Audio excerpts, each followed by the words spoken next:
ਵਾਹਿਗੁਰੂ ਜੀ ਕਾ ਖਾਲਸਾ ਵਾਹਿਗੁਰੂ ਜੀ ਕੀ ਫਤਿਹ। ਮੈਂ ਤੁਹਾਡੀ ਹੋਸਟ ਨੀਲਮ ਕੌਰ ਤੇ ਮੈਂ ਟੀਵੀ 84 ਦੇ ਸਾਰੇ ਦਰਸ਼ਕਾਂ ਤੇ ਸਰੋਤਿਆਂ ਦਾ ਹਾਰਦਿਕ ਸਵਾਗਤ ਕਰਦੀ ਹਾਂ ਪ੍ਰੋਗਰਾਮ ਸੱਚੋ ਸੱਚ ਵਿੱਚ, ਜਿਹੜੇ ਇਸ ਪ੍ਰੋਗਰਾਮ ਨਾਲ ਦੇਸ਼ਾਂ ਵਿਦੇਸ਼ਾਂ ਤੋਂ ਜੁੜ ਚੁੱਕੇ ਨੇ। ਖਾਲਸਾ ਅਫੇਅਰ ਸੈਂਟਰ ਦੇ ਸੰਚਾਲਕ ਡਾਕਟਰ ਅਮਰਜੀਤ ਸਿੰਘ ਜੀ ਰੋਜ਼ਾਨਾ ਦੀ ਤਰ੍ਹਾਂ ਸਟੂਡੀਓ ਵਿੱਚ ਮੇਰੇ ਨਾਲ ਸ਼ਾਮਲ ਨੇ। ਆਉਣਾ ਮਿਲ ਕੇ ਅੱਜ ਦੀਆਂ ਅਹਿਮ ਇਸ਼ੂਜ਼ ਬਾਰੇ ਗੱਲਬਾਤ ਕਰਦੇ ਹਾਂ। ਜੀ ਡਾਕਟਰ ਸਾਹਿਬ, ਵਾਹਿਗੁਰੂ ਜੀ ਕਾ ਖਾਲਸਾ ਵਾਹਿਗੁਰੂ ਜੀ ਕੀ ਫਤਿਹ। ਜੀ ਡਾਕਟਰ ਸਾਹਿਬ, ਤੁਹਾਡਾ ਨਿੱਘਾ ਸਵਾਗਤ ਹੈ ਪ੍ਰੋਗਰਾਮ ਸੱਚੋ ਸੱਚ ਵਿੱਚ। ਬਹੁਤ ਸ਼ੁਕਰੀਆ ਜੀ ਡਾਕਟਰ ਸਾਹਿਬ। ਅੱਜ 10 ਅਗਸਤ 2017 26 ਸਾਵਣ ਨਾਨਕਸ਼ਾਹੀ ਸੰਮਤ 549 ਦਾ ਦਿਨ ਹੈ ਤੇ ਡਾਕਟਰ ਸਾਹਿਬ, ਪ੍ਰੋਗਰਾਮ ਸ਼ੁਰੂ ਕਰਨ ਤੋਂ ਪਹਿਲਾਂ ਅਸੀਂ ਆਪਣੇ ਦਰਸ਼ਕਾਂ ਦੇ ਸਰੋਤਿਆਂ ਨੂੰ ਦੱਸ ਦਈਏ ਵਿਊਅਰਸ, ਜੇ ਤੁਸੀਂ ਹੱਕ ਸੱਚ ਇਨਸਾਫ ਤੇ ਪੈਰਾ ਦਿੰਦਾ ਇੱਕੋ ਇੱਕ ਚੈਨਲ ਟੀਵੀ 84 ਨੂੰ ਦੇਖਣਾ ਚਾਹੁੰਦੇ ਹੋ ਤਾਂ ਤੁਸੀਂ ਦੇਖ ਸਕਦੇ ਹੋ spectrum cable, RCN cable, Bell 5 cable in Canada, Roku, Jadoo box, Shava, Facebook, global CPN ਦੀ ਐਪ ਰਾਹੀਂ, ਟੀਵੀ 84 ਦੀ ਐਪ ਰਾਹੀਂ ਆਨਲਾਈਨ ਸਟ੍ਰੀਮਿੰਗ ਤੁਸੀਂ ਟੀਵੀ 84 ਨੂੰ ਦੇਖ ਸਕਦੇ ਹੋ। ਜੀ ਡਾਕਟਰ ਸਾਹਿਬ, ਸ਼ੁਰੂਆਤ ਕਰਾਂਗੇ ਅੱਜ ਦੇ ਪਹਿਲੇ ਇਸ਼ੂ ਨਾਲ। ਜੀ ਡਾਕਟਰ ਸਾਹਿਬ, ਕੀ ਕਹਿਣਾ ਚਾਹੋਗੇ ਤੁਸੀਂ? ਸਭ ਤੋਂ ਪਹਿਲਾਂ ਤਾਂ ਅਸੀਂ ਸਾਂਝੇ ਤੌਰ ਤੇ ਹੀ ਸਾਰੇ ਦਰਸ਼ਕਾਂ ਸਰੋਤਿਆਂ ਦਾ ਸ਼ੁਕਰੀਆ ਅਦਾ ਕਰਦੇ ਜਿਨ੍ਹਾਂ ਨੇ ਕੱਲ ਦੇ ਸਾਡੇ ਪਹਿਲੇ ਸੈਗਮੈਂਟ ਜਿਹੜਾ ਕਿ ਪੰਜਾਬੀ ਜ਼ਬਾਨ ਦੇ ਉੱਤੇ ਸੀ ਕਿ ਕਿਵੇਂ ਪੰਜਾਬੀ ਜ਼ਬਾਨ ਨੂੰ ਸਾਜ਼ਿਸ਼ ਦੇ ਨਾਲ ਸਟੇਟ ਗੌਰਮੈਂਟ ਵੱਲੋਂ ਔਰ ਹੁਣ ਪ੍ਰਾਈਵੇਟ ਅਦਾਰਿਆਂ ਵੱਲੋਂ ਵੀ ਪੰਜਾਬ ਚੋਂ, ਚੰਡੀਗੜ੍ਹ ਚੋਂ, ਦਿੱਲੀ ਚੋਂ ਗਾਇਬ ਕੀਤਾ ਜਾ ਰਿਹਾ ਜੀ। ਔਰ ਇਸ ਸੰਬੰਧੀ ਸਾਨੂੰ ਬਹੁਤ ਸਾਰੀਆਂ ਲਿਖਤਾਂ ਔਰ ਮੈਸੇजेस ਵੀ ਨੇ। ਅੱਜ ਮੈਂ ਬਹੁਤੇ ਮੈਸੇजेस ਰਿਸਪੌਂਡ ਨਹੀਂ ਕਰ ਸਕਿਆ, ਵੌਇਸ ਮੇਲ ਤੇ ਨੇ, ਸੋ ਮੈਂ ਕਲੈਕਟਿਵਲੀ ਇਸ ਪ੍ਰੋਗਰਾਮ ਰਾਹੀਂ ਸ਼ੁਕਰੀਆ ਅਦਾ ਕਰਦਾ। ਔਰ ਅੱਜ ਦੀ ਜਿਹੜੀ ਖਬਰ ਜਿਹੜੀ ਕਿ ਜੋ ਅਸੀਂ ਕੱਲ੍ਹ ਗੱਲ ਕੀਤੀ ਸੀ, ਫਰਦਰ ਉਸ ਨੂੰ ਰੀਇਨਫੋਰਸ ਕਰਦੀ ਹੈ ਕਿ ਈਵਨ ਜਿਹੜੇ ਆਧਾਰ ਕਾਰਡ ਪੰਜਾਬ ਔਰ ਚੰਡੀਗੜ੍ਹ 'ਚ ਬਣਾਏ ਜਾ ਰਹੇ ਨੇ, ਹੁਣ ਤੋਂ ਪਹਿਲਾਂ ਜਿਹੜੇ ਸਨ ਉਹਨਾਂ ਦੇ ਉੱਤੇ ਪੰਜਾਬੀ ਲਿਖੀ ਹੁੰਦੀ ਸੀ, ਪਰ ਹੁਣ ਪੰਜਾਬੀ ਦੀ ਥਾਂ ਤੇ ਹਿੰਦੀ ਜਿਹੜੀ ਹੈ ਉਹ ਲਿਖ ਦਿੱਤੀ ਗਈ। ਅੱਜ ਸਾਰੇ ਹੀ ਮੀਡੀਆ ਨੇ ਪੰਜਾਬ ਦੇ ਨੇ ਇਹ ਖਬਰ ਦਿੱਤੀ ਹੈ ਕਿ ਆਧਾਰ ਕਾਰਡ ਤੋਂ ਪੰਜਾਬੀ ਗਾਇਬ। ਸੋ ਇਹਦੇ ਬਾਰੇ ਕੋਈ ਭੁਲੇਖਾ ਨਹੀਂ ਹੋਣਾ ਚਾਹੀਦਾ ਵੀ ਕੌਣ ਸਾਜ਼ਿਸ਼ੀ ਲੋਕ, ਕੌਣ ਏਜੰਸੀਆਂ, ਕਿਵੇਂ ਸਿਸਟੇਮੈਟਿਕਲੀ ਇਹਨਾਂ ਨੇ ਪੰਜਾਬ 'ਚ ਇੱਕ ਪਾਸੇ ਗੁਰੂ ਗ੍ਰੰਥ ਸਾਹਿਬ ਦੀ ਬੇਅਦਬੀ ਦੀਆਂ ਘਟਨਾਵਾਂ ਦੀ ਸ਼ੁਰੂਆਤ ਕੀਤੀ ਜੀ। ਉਹ ਹੁਣ ਉਹਨਾਂ ਨੂੰ ਲੱਗਦਾ ਹੈ ਕਿ ਵੀ ਇਹਨਾਂ ਦੇ ਏਜੰਡੇ ਥੱਲੇ ਜਿਹੜਾ ਦੋ ਘੱਟ ਗਿਣਤੀਆਂ ਨੂੰ ਟਕਰਾਅ ਦੀ ਲਾਈਨ ਹੈ ਪਿਛਲੇ ਪੀਰੀਅਡ 'ਚ, ਇਹ ਸਿੱਖਾਂ ਮੁਸਲਮਾਨਾਂ ਨੂੰ ਟਕਰਾਉਣਾ ਚਾਹੁੰਦੇ ਸੀ। ਮਲੇਰਕੋਟਲੇ 'ਚ ਕੁਰਾਨ ਸ਼ਰੀਫ ਦੀ ਬੇਅਦਬੀ, ਬੇਹਰਮਤੀ ਦੀ ਗੱਲ ਇਹਨਾਂ ਨੇ ਕੀਤੀ, ਪਰ ਉਹ ਬਾਅਦ ਫੜਿਆ ਗਿਆ ਵੀ ਉਹ ਤਾਂ ਵਿਸ਼ਵ ਹਿੰਦੂ ਪਰਿਸ਼ਦ ਦਾ ਪਠਾਨਕੋਟ ਦਾ ਲੀਡਰ ਸੀ। ਔਰ ਹੁਣ ਜਿਵੇਂ ਅਜਨਾਲੇ ਦੇ ਨੇੜੇ ਇੱਕ ਗੁਰਦੁਆਰਾ ਸਾਹਿਬ ਜਿਹੜਾ 3 ਪਿੰਡਾਂ ਦਾ ਸਾਂਝਾ ਗੁਰਦੁਆਰਾ ਹੈ, ਇੱਕ ਈਸਾਈ ਨਾਂ ਵਾਲੇ ਬੰਦੇ ਤੋਂ ਜਿਹੜੀ ਹੈ ਬੇਅਦਬੀ ਕਰਵਾਈ ਗਈ, ਕਿਉਂਕਿ ਇਹ ਹੁਣ ਪਿਛਲੇ ਪੀਰੀਅਡ ਦਾ ਚੱਲ ਰਿਹਾ ਹੈ ਕਿ ਪੰਜਾਬ 'ਚ ਇਹਨਾਂ ਦਾ ਏਜੰਡਾ ਜਿਹੜਾ ਹੈ ਈਸਾਈਆਂ ਤੇ ਸਿੱਖਾਂ ਦੇ ਟਕਰਾਅ ਦਾ, ਉਸ ਦੇ ਉੱਤੇ ਕੰਮ ਹੋ ਰਿਹਾ। ਔਰ ਚੰਗੀ ਗੱਲ ਹੈ ਵੀ ਅੱਜ ਜਲੰਧਰ ਦੇ ਵਿੱਚ ਸਾਰੀਆਂ ਈਸਾਈ ਜਥੇਬੰਦੀਆਂ ਜਿਹੜੀਆਂ ਨੇ ਔਰ ਉਹਨਾਂ ਦੇ ਪੈਸਟਰ ਔਰ ਪ੍ਰੀਸਟ, ਉਹਨਾਂ ਨੇ ਸਾਂਝੀ ਮੀਟਿੰਗ ਕਰਕੇ ਇਸ ਘਟਨਾ ਨੂੰ ਕੰਡੈਮ ਵੀ ਕੀਤਾ ਔਰ ਉਹਨਾਂ ਨੇ ਕਿਹਾ ਕਿ ਵੀ ਇਹ ਕੋਈ ਤਾਕਤ ਹੈ ਜਿਹੜੀ ਕਿ ਸਿੱਖਾਂ ਔਰ ਈਸਾਈਆਂ ਨੂੰ ਆਪਸ 'ਚ ਲੜਾਉਣਾ ਚਾਹੁੰਦੀ। ਸੋ ਅਸੀਂ ਇਸ ਬਾਰੇ ਵੀ ਵਾਰਨ ਕਰਨਾ ਚਾਹੁੰਦੇ ਹਾਂ ਕਿ ਵੀ ਬਹੁਤ ਵਾਰ ਅਸੀਂ ਜਜ਼ਬਾਤ ਦੇ ਵਿੱਚ ਆ ਕੇ ਰਿਐਕਟ ਕਰਦੇ ਹਾਂ ਕਿਸੇ ਸਿਚੁਏਸ਼ਨ ਨੂੰ। ਸਾਨੂੰ ਇਹ ਦੇਖਣਾ ਪਵੇਗਾ ਕਿ ਕਿਵੇਂ, ਕੌਣ ਤਾਕਤਾਂ ਬਿਹਾਈਂਡ ਨੇ ਔਰ ਕਿਸ ਤਰੀਕੇ ਦੇ ਨਾਲ ਜਿਹੜਾ ਕਈ ਵਾਰ ਸਾਜ਼ਿਸ਼ ਰਚੀ ਜਾਂਦੀ ਹੈ। ਜਿਵੇਂ ਅੱਜ ਦੇ ਪ੍ਰੋਗਰਾਮ 9:30 ਤੋਂ 10 ਵਾਲੇ 'ਚ ਸੁਖਦੀਪ ਸਿੰਘ ਬਰਨਾਲਾ ਜਿਨ੍ਹਾਂ ਨੇ ਇੱਕ ਪੂਰਾ ਉਸ ਤੋਂ ਪਹਿਲਾਂ ਸੀਰੀਅਲਾਈਜ਼ ਕੀਤਾ ਉਹਨਾਂ ਨੇ ਕਿ ਵੀ ਸਿੱਖ ਸਮੱਸਿਆ ਹੈ ਕੀ, 47 ਤੋਂ ਪਹਿਲਾਂ ਕੀ ਸੀ, RSS ਦਾ ਕੀ ਰੋਲ ਹੈ, ਔਰ ਉਹਨਾਂ ਦੇ ਨਾਲ ਅੱਜ ਇੰਟਰਵਿਊ ਹੋਏਗਾ। ਔਰ ਉਹਨਾਂ ਦੇ ਪਹਿਲੇ ਜਿਹੜਾ ਡਾਕੂਮੈਂਟਰੀ ਸੀ ਉਹਦੇ 'ਚ ਮੈਂ ਦੇਖ ਰਿਹਾ ਸੀ ਕਿ ਉਹਨਾਂ ਨੇ RSS ਦੇ 2 ਬੰਦੇ ਉਸ ਪੀਰੀਅਡ ਦੇ, ਜਿਨ੍ਹਾਂ ਦੇ ਵਿੱਚ ਇੱਕ ਸ਼ਾਇਦ ਮੋਗਾ ਸ਼ਹਿਰ ਜਾਂ ਮੈਨੂੰ ਹੁਣ ਯਾਦ ਨਹੀਂ ਐਗਜ਼ੈਕਟ ਸ਼ਹਿਰ ਦਾ, ਸੋ ਉਹਨਾਂ ਨੇ ਦੱਸਿਆ ਕਿ ਵੀ ਅਸੀਂ ਖੁਦ ਮੁਸਲਮਾਨ ਨਾਵਾਂ ਦੇ ਨਾਲ ਔਰ ਉਹਨਾਂ ਦੀ ਲੈਂਗੁਏਜ ਇਸਤੇਮਾਲ ਕਰਕੇ ਚਿੱਠੀਆਂ ਸਰਕੂਲੇਟ ਕੀਤੀਆਂ ਸੀ 47 ਤੋਂ ਪਹਿਲੇ ਕਿ ਜੀ ਇਹ ਜਿਹੜਾ ਹੈ ਅਸੀਂ ਹਥਿਆਰ ਇਕੱਠੇ ਕਰੀਏ, ਰਮਜ਼ਾਨ ਮਹੀਨੇ ਤੋਂ ਅਸੀਂ ਕਾਫਰਾਂ ਨੂੰ ਮਾਰਨਾ ਹੈ ਔਰ ਇਹ ਕਰਨਾ ਉਹ ਕਰਨਾ। ਸੋ ਔਰ ਦੂਸਰੇ ਨੇ ਵੀ ਕਿਹਾ ਕਿ ਵੀ ਸਾਨੂੰ ਇਹ ਹਦਾਇਤਾਂ ਸੀ ਕਿ ਵੀ ਤੁਸੀਂ ਤੁਹਾਡਾ ਸ਼ਹਿਰ ਪੀਸਫੁਲ ਕਿਵੇਂ ਜੀ, ਗੜਬੜ ਕਿਉਂ ਨਹੀਂ ਕਰਵਾ ਰਹੇ ਤੁਸੀਂ। ਸੋ ਮਤਲਬ ਇਹ ਹੈ ਵੀ ਜੋ ਅੱਜ ਇਹ ਦੇਖਣ 'ਚ ਆ ਰਿਹਾ ਇਹ ਕੋਈ ਨਵਾਂ ਨਹੀਂ ਹੈ। ਇਹਨਾਂ ਨੇ 47 ਤੋਂ ਪਹਿਲਾਂ ਵੀ ਜਿਹੜੀ ਇਸ ਕਿਸਮ ਦੀ ਗੜਬੜ ਜਿਹੜੀ ਬਹੁਤ ਸਾਰੀਆਂ ਥਾਵਾਂ ਤੇ ਬਿਲਕੁਲ ਆਪਸ ਦੇ ਵਿੱਚ ਭਾਈਚਾਰੇ ਨਾਲ ਵਸਦੇ ਲੋਕਾਂ ਦੇ ਵਿੱਚ, ਸਿੱਖਾਂ ਮੁਸਲਮਾਨਾਂ ਦੇ ਵਿੱਚ ਖਾਸ ਤੌਰ ਤੇ ਟਕਰਾਅ ਕਰਵਾਇਆ। ਸੋ ਇਹਨਾਂ ਦੇ ਕੋਲ ਤਾਂ 90 ਸਾਲ ਦਾ ਐਕਸਪੀਰੀਅੰਸ ਹੈ ਇਸ ਕਿਸਮ ਦੀ, ਔਰ ਇਹਨੂੰ ਈਵਨ ਬ੍ਰਿਟਿਸ਼ ਇੰਟੈਲੀਜੈਂਸ ਏਜੰਸੀਆਂ ਦੇ ਰਿਕਾਰਡ 'ਚ ਸੀ ਕਿ ਬੜੀ ਫਿਤਨੀ ਸ਼ਰਾਰਤੀ ਕਿਸਮ ਦੀ ਜਥੇਬੰਦੀ ਜਿਹੜੀ ਹਿੰਸਾ 'ਚ ਯਕੀਨ ਰੱਖਦੀ ਹੈ ਔਰ ਲੋਕਾਂ ਨੂੰ ਭੜਕਾਣਾ ਇਹਨਾਂ ਦੇ ਲਈ ਖੱਬੇ ਹੱਥ ਦਾ ਕੰਮ ਹੈ। ਸੋ ਮੈਂ ਸਮਝਦਾ ਵੀ ਇਸ ਬਾਰੇ ਸਾਨੂੰ ਬਹੁਤ ਜਾਗਰੂਕ ਹੋਣਾ ਚਾਹੀਦਾ ਕਿ ਹੁਣ ਇਹਨਾਂ ਦੇ ਕੋਲ ਹਕੂਮਤ ਹੈ, ਇਹਨਾਂ ਦੇ ਕੋਲ ਅਦਾਲਤਾਂ ਨੇ, ਸੁਪਰੀਮ ਕੋਰਟ ਇਹਨਾਂ ਦੇ ਫੁੱਲ ਕੰਟਰੋਲ 'ਚ ਹੈ ਔਰ ਮੇਨ ਸਟ੍ਰੀਮ ਮੀਡੀਆ ਇਹਨਾਂ ਦਾ ਹੈ ਔਰ ਆਲਰੇਡੀ ਅਸੀਂ ਦੇਖਿਆ ਵੀ ਕਿਸ ਅੰਦਾਜ਼ ਦੇ ਵਿੱਚ ਇਹਨਾਂ ਨੇ ਮਿਲੀਅਨਸ ਆਫ ਜਿਹੜੇ ਇਸ ਕਿਸਮ ਦੇ ਵਲੰਟੀਅਰਿਜ਼ਮ ਖੜਾ ਕੀਤਾ। ਕੋਈ ਗਊ ਰਕਸ਼ਕ ਨੇ, ਕੋਈ ਲਵ ਜਿਹਾਦ ਰੋਕਣ ਦੇ ਨਾਂ ਥੱਲੇ ਜ਼ੁਲਮ ਕਰ ਰਹੇ ਨੇ। ਸੋ ਕੁੱਲ ਮਿਲਾ ਕੇ ਉੱਥੇ ਕਿਸ ਕਦਰ ਅੱਜ ਇੱਕ ਦਹਿਸ਼ਤ, ਫੀਅਰ ਔਰ ਇਨਸਿਕਿਉਰਿਟੀ ਦਾ ਮਾਹੌਲ ਹੈ। ਜਦੋਂ ਅਸੀਂ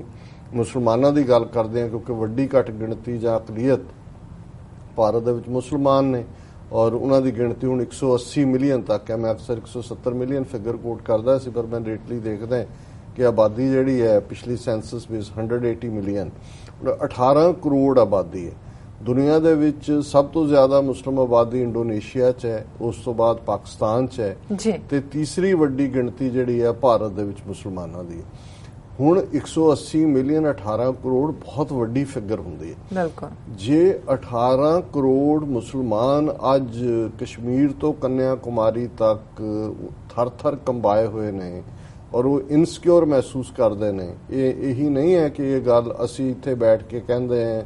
ਜਾਂ ਉੱਥੇ 2-4 ਘਟਨਾਵਾਂ ਕੋਈ ਆ ਗਈਆਂ ਉਹਨਾਂ ਦੀਆਂ ਖਬਰਾਂ ਤੇ ਬੇਸਡ ਕਹਿੰਦੇ ਆ। ਹੁਣ ਹਾਮਿਦ ਅੰਸਾਰੀ ਜਿਹੜੇ ਵਾਈਸ ਪ੍ਰੈਜ਼ੀਡੈਂਟ ਰਹੇ ਨੇ 2 ਟਰਮ 10 ਸਾਲ ਔਰ ਹਾਮਿਦ ਅੰਸਾਰੀ ਖੁਦ ਵੀ ਉਸ ਤੋਂ ਪਹਿਲਾਂ ਇਹ ਡਿਪਲੋਮੈਟ ਸਨ, ਮਿਡਲ ਈਸਟ 'ਚ ਰਹੇ, ਕਾਂਗਰਸ ਨਾਲ ਜਿਹੜਾ ਉਹ ਵਾਸਤਾ ਰਿਹਾ ਔਰ ਇਹਨਾਂ ਦਾ ਪਰਿਵਾਰ ਵੀ ਜਿਹੜਾ ਉਹ ਬ੍ਰਿਟਿਸ਼ ਜ਼ਮਾਨੇ ਤੋਂ ਹੀ, ਕਿਉਂਕਿ ਜਦੋਂ ਪਾਕਿਸਤਾਨ ਦੀ ਮੰਗ ਉੱਠੀ ਇੱਕ ਪਾਸੇ ਜਿਵੇਂ ਅਲੀਗੜ੍ਹ ਮੁਸਲਿਮ ਯੂਨੀਵਰਸਿਟੀ ਜਾਂ ਉਹ ਸਕਾਲਰ ਔਰ ਉਹ ਮੁਸਲਮਾਨ ਸਨ ਜਿਹੜੇ ਪਾਕਿਸਤਾਨ ਦੇ ਹੱਕ 'ਚ ਨਿਤਰੇ, ਲੇਕਿਨ ਇੱਕ ਸੈਕਸ਼ਨ ਜਾਂ ਇੱਕ ਕਲਾਸ ਜਿਹੜੀ ਆਪਣੇ ਨੈਸ਼ਨਲਿਸਟ ਹੋਣ ਦੇ ਵਿੱਚ ਫਖਰ ਮਹਿਸੂਸ ਕਰਦੀ ਸੀ, ਰਾਸ਼ਟਰਵਾਦੀ ਹੋਣ 'ਚ, ਔਰ ਉਹਨਾਂ ਦਾ main centre Jamia Millia Islamia university ਸੀ ਦਿੱਲੀ ਦੇ ਵਿੱਚ, ਜਿਵੇਂ ਜਿਹੜੇ ਪਾਕਿਸਤਾਨ ਦੇ ਹਮਾਇਤੀ ਸੀ ਅਲੀਗੜ੍ਹ ਮੁਸਲਿਮ ਯੂਨੀਵਰਸਿਟੀ, ਉਹਨਾਂ ਦੇ ਲਈ ਵੱਡਾ ਪ੍ਰੇਰਨਾ ਸਰੋਤ ਸੀ। ਔਰ ਇਹ ਸਾਰੇ ਮੌਲਾਨਾ ਅਬੁਲ ਕਲਮ ਆਜ਼ਾਦ ਜਾਂ ਹਾਮਿਦ ਅੰਸਾਰੀ ਜਾਂ ਜਿਨ੍ਹਾਂ ਦੇ ਵਿੱਚ ਰਫੀ ਅਹਿਮਦ ਕਿਦਵਾਈ ਯੂਪੀ ਦੇ ਵਿੱਚ, ਇਹ ਸਾਰੇ ਆਪਣੇ ਆਪ ਨੂੰ ਨੈਸ਼ਨਲਿਸਟ ਮੁਸਲਮਾਨ ਕਹਿੰਦੇ ਸੀ ਔਰ ਇਸ ਗੱਲ 'ਚ ਫਖਰ ਮਹਿਸੂਸ ਕਰਦੇ ਸੀ ਕਿ ਇਹ ਸਾਡਾ ਵਤਨ ਹੈ ਔਰ ਅਸੀਂ ਜਿਹੜਾ ਪਾਕਿਸਤਾਨ ਦੀ ਫਿਲਾਸਫੀ ਦੇ ਵਿੱਚ ਯਕੀਨ ਨਹੀਂ ਰੱਖਦੇ। ਸੋ ਜ਼ਾਹਰ ਹੈ ਵੀ ਇੱਕ ਤਾਂ ਜਿਹੜੀ ਬਹੁ ਗਿਣਤੀ ਵਾਲੇ ਹਿੰਦੂ ਨੇ, ਜੇ ਉਹ ਪ੍ਰੋ ਇੰਡੀਆ ਸੀ ਉਹ ਸਮਝ ਆ ਸਕਦੀ ਹੈ। ਹੁਣ ਇਹਦੇ 'ਚ ਇਹਨਾਂ ਮੁਸਲਮਾਨਾਂ ਦੀ ਹੋਰ ਵੀ ਵੱਡੀ ਕੁਰਬਾਨੀ ਹੈ, ਕਿਉਂਕਿ ਉਹਨਾਂ ਨੇ ਆਪਣੇ ਮੁਸਲਮਾਨ ਸਾਥੀਆਂ ਦੇ ਵੀ ਰੋਹ ਨੂੰ, ਨਫ਼ਰਤ ਨੂੰ ਝੱਲਿਆ ਹੋਏਗਾ। ਹੁਣ ਜ਼ਾਹਰ ਹੈ ਕਿ ਵੀ ਜੇ ਇੱਕ ਟੱਬਰ ਦੇ ਵਿੱਚ 4 ਜੀ ਨੇ ਜਾਂ 4 ਭਰਾ ਨੇ, 2 ਜਿਹੜੇ ਨੇ ਉਹ ਮੁਸਲਿਮ ਲੀਗ ਦੇ ਨਾਲ ਲੱਗੇ ਨੇ, ਮਿਸਟਰ ਜਿਨ੍ਹਾਂ ਦੀ ਮੰਗ ਦੀ ਹਮਾਇਤ 'ਚ ਨੇ, ਤੇ 2 ਨੈਸ਼ਨਲ। ਸੋ ਇਹਨਾਂ ਇਸ ਗੱਲ ਨੇ ਕਿਵੇਂ ਘਰ ਤੋੜੇ ਹੋਣਗੇ, ਕਿਵੇਂ ਇੱਕ ਦੂਸਰੇ ਪ੍ਰਤੀ ਜਿਹੜਾ ਰੋਹ ਦਿਖਾਇਆ ਹੋਏਗਾ ਔਰ ਕਿੰਨੀ ਨਫ਼ਰਤ ਨੂੰ ਫੇਸ ਕੀਤਾ ਹੋਏਗਾ। ਪਰ ਉਹਨਾਂ ਨੇ ਆਪਣਾ ਜੋ ਵੀ ਸੀ ਗਲਤ ਜਾਂ ਠੀਕ ਹੈ, ਇੱਕ ਵੱਖਰੀ ਡਿਬੇਟ ਹੈ, ਉਹ ਉਹਦੇ ਨਾਲ ਖਲੋਤੇ ਕਿ ਕਿਉਂਕਿ ਉਹਨਾਂ ਨੂੰ ਜੋ ਛੁਨਛੁਣਾ ਦਿਖਾਇਆ ਗਿਆ ਸੀ, ਜੋ ਗਾਂਧੀ ਔਰ ਨਹਿਰੂ ਨੇ ਜਿਸ ਕਿਸਮ ਦਾ ਦਿਖਾਇਆ ਕਿ ਜੀ ਭਾਰਤ ਇੱਕ ਸੈਕੂਲਰ ਕੰਟਰੀ ਹੋਏਗਾ ਔਰ ਉਹਦੇ 'ਚ ਮਾਈਨੋਰਿਟੀਜ਼ ਦੇ ਖਾਸ ਹਕੂਕ ਹੋਣਗੇ। ਔਰ 1929 ਦੇ ਵਿੱਚ ਲਾਹੌਰ ਦੇ ਵਿੱਚ ਜਿਹੜਾ ਰੈਜ਼ੋਲੂਸ਼ਨ ਇਹਨਾਂ ਨੇ ਕੀਤਾ, ਕਾਂਗਰਸ ਦੀ ਮੇਨ ਜਿਹੜੀ ਆਲ ਇੰਡੀਆ ਕਮੇਟੀ ਸੀ, ਕਿ ਕੋਈ ਵੀ ਸੰਵਿਧਾਨ ਭਾਰਤ ਦੇ ਵਿੱਚ ਐਸਾ ਪਾਸ ਨਹੀਂ ਕੀਤਾ ਜਾਏਗਾ ਜਿਹੜਾ ਸਿੱਖਾਂ ਤੇ ਮੁਸਲਮਾਨਾਂ ਨੂੰ ਕਬੂਲ ਨਾ ਹੋਏ ਔਰ ਅਕਲੀਅਤਾਂ ਦੀ, ਘੱਟ ਗਿਣਤੀਆਂ ਦੀ ਤਸੱਲੀ ਨਾ ਕਰਵਾਉਂਦਾ ਹੋਏ। ਸੋ ਜ਼ਾਹਰ ਹੈ ਵੀ ਜੇ ਅਸੀਂ ਆਪਣੀ ਅਕਾਲੀ ਲੀਡਰਸ਼ਿਪ ਦੀ ਗੱਲ ਕਰਦੇ ਹਾਂ ਕਿ 1929 ਚ ਜਾਂ 1931 ਚ ਗਾਂਧੀ ਨੇ ਕੀ ਕਿਹਾ ਜਾਂ ਫਿਰ ਨਹਿਰੂ ਨੇ ਕੀ ਕਿਹਾ 1946 ਜਾਂ ਦੂਜਾ, ਅਸੀਂ ਉਹ ਸਾਰੇ ਨੂੰ ਕੋਟ ਕਰਦੇ ਹਾਂ ਔਰ ਇਹ ਵੀ ਅਸੀਂ ਕਹਿੰਦੇ ਹਾਂ ਜੀ ਦੇਖੋ ਸਾਡੀ ਲੀਡਰਸ਼ਿਪ ਜਿਹੜੀ ਹੈ ਉਹਨਾਂ ਨੇ ਆਪਣੇ ਵੱਖਰੇ ਦੇਸ਼ ਦੀ ਮੰਗ ਛੱਡ ਕੇ ਜਿਹੜਾ ਉਹ ਇਸ ਲਈ ਰਹਿਣਾ ਕਬੂਲ ਕੀਤਾ ਕਿ ਉਹਨਾਂ ਨੂੰ ਸੀ ਕਿ ਸਾਡੇ ਨਾਲ ਇਕਰਾਰ ਹੈ ਕਿ ਇੱਕ ਆਟੋਨਮਸ ਰੀਜਨ ਖਿੱਤਾ ਨਾਰਥ ਦੇ ਵਿੱਚ ਹੋਏਗਾ ਜਿਹਦੇ 'ਚ ਸਿੱਖ ਜਿਹੜਾ ਹੈ ਉਹ ਆਜ਼ਾਦੀ ਦਾ ਨਿੱਘ ਮਾਣ ਸਕਣਗੇ, ਗਲੋ ਆਫ ਫਰੀडम ਜਿਵੇਂ ਨਹਿਰੂ ਨੇ ਕਿਹਾ। ਸੋ ਅਸੀਂ ਸਮਝਦੇ ਹਾਂ ਕਿ ਇਸੇ ਤਰ੍ਹਾਂ ਇਹਨਾਂ ਦੇ ਲਈ ਵੀ ਜਿਹੜੇ ਭਾਰਤ ਦੇ ਵਿੱਚ ਰਹੇ ਮੁਸਲਮਾਨ ਔਰ ਖਾਸ ਤੌਰ ਤੇ ਜਿਹੜੇ ਉੱਚੇ ਖਾਂਦੇ ਪੀਂਦੇ ਔਰ ਪੜ੍ਹੇ ਲਿਖੇ ਲੋਕ ਸੀ ਜਿਨ੍ਹਾਂ ਦੇ ਕੋਲ ਆਪਸ਼ਨ ਸੀ ਜਾਣ ਦੀ, ਉਹਨਾਂ ਨੇ ਰਹਿਣਾ ਪ੍ਰੈਫਰ ਕੀਤਾ। ਔਰ ਇਹਦੇ 'ਚੋਂ ਜ਼ਰੂਰ ਹੋਇਆ ਕਿ ਕੁਛ, ਔਰ ਮੈਂ ਜਦੋਂ ਦੇਖਦਾ ਕਿ ਵੀ ਕੁਛ ਪਾਰਟ ਤਾਂ ਈਵਨ 1950 'ਚ ਵੀ ਜਿਹੜੇ ਕੁਛ ਜ਼ਿਆਦਾ ਇੱਧਰੋਂ ਉੱਧਰ ਗਏ, ਬਹੁਤ ਥੋੜੇ ਉੱਧਰੋਂ ਇੱਧਰ ਆਏ, ਜਿਨ੍ਹਾਂ ਦੇ ਵਿੱਚ ਜਿਵੇਂ ਗਏ ਹੁਣ ਪਾਕਿਸਤਾਨ ਦੀ ਇੱਕ ਬੜੀ ਸੈਲੀਬ੍ਰਿਟੀ ਜਿਹੜੀ ਸਿੰਗਰ ਜਿਹਨੇ ਆਪਣੀ ਥਾਂ ਬਣਾਈ, ਗਜ਼ਲਗੋ ਜਿਹੜੀ ਹੈ ਇਕਬਾਲ ਬਾਨੋ, ਜਿਸ ਦੀ ਗਾਇਕੀ ਦੀਆਂ ਜਾਂ ਇੱਕ ਨਵੀਆਂ ਪੈੜਾਂ ਦੀ, ਉਹ 1950 'ਚ ਦਿੱਲੀ ਤੋਂ ਪਾਕਿਸਤਾਨ ਗਈ। ਸੋ ਜ਼ਾਹਰ ਹੈ ਕਿ ਇੱਕ ਕਲਾਸ ਨੇ ਜਿਨ੍ਹਾਂ ਨੇ ਰਹਿਣਾ ਵੀ ਪਸੰਦ ਕੀਤਾ ਹੈ, ਉਹਨਾਂ ਨੂੰ ਥੋੜੇ ਸਾਲਾਂ ਬਾਅਦ ਇਹ ਰਿਅਲਾਈਜ਼ ਹੋਇਆ ਕਿ ਵੀ ਇਹ ਗੱਲ ਬਣਦੀ ਨਹੀਂ ਹੈ ਇੱਥੇ। ਉਹਨਾਂ ਨੇ ਕਿਉਂ ਚੋਣ ਕੀਤੀ ਜਾਣ ਦੀ, ਇਹ ਉਹੀ ਦੱਸ ਸਕਦੇ ਨੇ। ਲੇਕਿਨ ਸੋ ਥੋੜੇ ਬਹੁਤ ਪਾਕਿਸਤਾਨ ਤੋਂ ਵੀ ਆਏ, ਜ਼ਰੂਰ ਹੋ ਸਕਦਾ ਉਹਨਾਂ ਨੂੰ ਉੱਥੋਂ ਦਾ ਮਾਹੌਲ ਪਸੰਦ ਨਹੀਂ ਆਇਆ। ਲੇਕਿਨ ਕੁੱਲ ਮਿਲਾ ਕੇ ਜਦੋਂ ਮੈਂ ਹੁਣ ਹਾਮਿਦ ਅੰਸਾਰੀ ਦੀ ਗੱਲ ਕਰਦਾ ਕਿ 10 ਸਾਲ ਉਹ ਵਾਈਸ ਪ੍ਰੈਜ਼ੀਡੈਂਟ ਰਹੇ, ਔਰ ਜੇ ਜਿੰਨੇ ਪ੍ਰੈਜ਼ੀਡੈਂਟ ਵਾਈਸ ਪ੍ਰੈਜ਼ੀਡੈਂਟ ਰਹੇ ਨੇ ਉਹਨਾਂ ਦੇ ਵਿੱਚ ਤਾਲੀਮ ਯਾਫਤਾ ਸੁਲਝੇ ਹੋਏ ਇੰਟੈਲੈਕਚੁਅਲ ਦੀ ਗੱਲ ਕਰਨੀ ਹੋਏ ਜੀ ਤੇ ਐਸ ਰਾਧਾ ਕ੍ਰਿਸ਼ਨਨ ਜਿਹੜੇ ਵਾਈਸ ਪ੍ਰੈਜ਼ੀਡੈਂਟ ਵੀ ਰਹੇ, ਬਾਅਦ ਚ ਪ੍ਰੈਜ਼ੀਡੈਂਟ ਵੀ ਰਹੇ। ਡਾਕਟਰ ਰਜਿੰਦਰ ਪ੍ਰਸਾਦ ਪਹਿਲਾ ਪ੍ਰੈਜ਼ੀਡੈਂਟ ਸੀ ਆਜ਼ਾਦ ਭਾਰਤ ਦਾ, ਔਰ ਡਾਕਟਰ ਰਾਧਾ ਕ੍ਰਿਸ਼ਨਨ ਉਸ ਤੋਂ ਬਾਅਦ ਸੀ। ਸੋ ਰਾਧਾ ਕ੍ਰਿਸ਼ਨਨ ਇੱਕ ਫਿਲਾਸਫਰ ਸੀ, ਇਹਦੇ 'ਚ ਕੋਈ ਸ਼ੱਕ ਨਹੀਂ ਹੈ। ਉਹਨਾਂ ਨੇ ਸਿੱਖ ਧਰਮ ਬਾਰੇ ਵੀ ਜਿਹੜਾ ਉਹ ਟਰਾਂਸਲੇਸ਼ਨਸ ਕੀਤੀਆਂ, ਲਿਖਿਆ। ਔਰ ਉਸ ਤੋਂ ਬਾਅਦ ਮੈਂ ਇਹ ਕਹਿ ਸਕਦਾ ਕਿ ਇਸ ਲੈਵਲ ਦਾ ਡਿਸਟਿੰਗੁਇਸ਼ਡ ਜਿਹੜਾ ਸਕਾਲਰ ਹੈ ਉਹ ਵਾਈਸ ਪ੍ਰੈਜ਼ੀਡੈਂਟ ਰਿਹਾ। ਸੋ ਜ਼ਾਹਰ ਹੈ ਵੀ ਵਾਈਸ ਪ੍ਰੈਜ਼ੀਡੈਂਟ, ਈਵਨ ਪ੍ਰੈਜ਼ੀਡੈਂਟ ਦੇ ਵੀ ਕੋਈ ਉੱਥੇ ਰਾਈਟਸ ਤਾਂ ਨਹੀਂ ਨੇ ਜਿਹਨੂੰ ਰਾਸ਼ਟਰਪਤੀ ਕਿਹਾ ਹੋਇਆ, ਤਾਂ ਵਾਈਸ ਪ੍ਰੈਜ਼ੀਡੈਂਟ ਉਹ ਜਸਟ ਉਹਦਾ ਸਬਸਟੀਚਿਊਟ ਹੀ ਹੁੰਦਾ ਹੈ ਕਿ ਜੇ ਪ੍ਰੈਜ਼ੀਡੈਂਟ ਨੂੰ ਕੁਝ ਹੋ ਜਾਏ ਤਾਂ ਵਾਈਸ ਪ੍ਰੈਜ਼ੀਡੈਂਟ ਨੇ ਪ੍ਰੈਜ਼ੀਡੈਂਟ ਬਣਨਾ ਹੁੰਦਾ ਹੈ। ਔਰ ਇੱਕ ਇੰਪੋਰਟੈਂਟ ਅਸਾਈਨਮੈਂਟ ਵਾਈਸ ਪ੍ਰੈਜ਼ੀਡੈਂਟ ਦੀ ਹੁੰਦੀ ਹੈ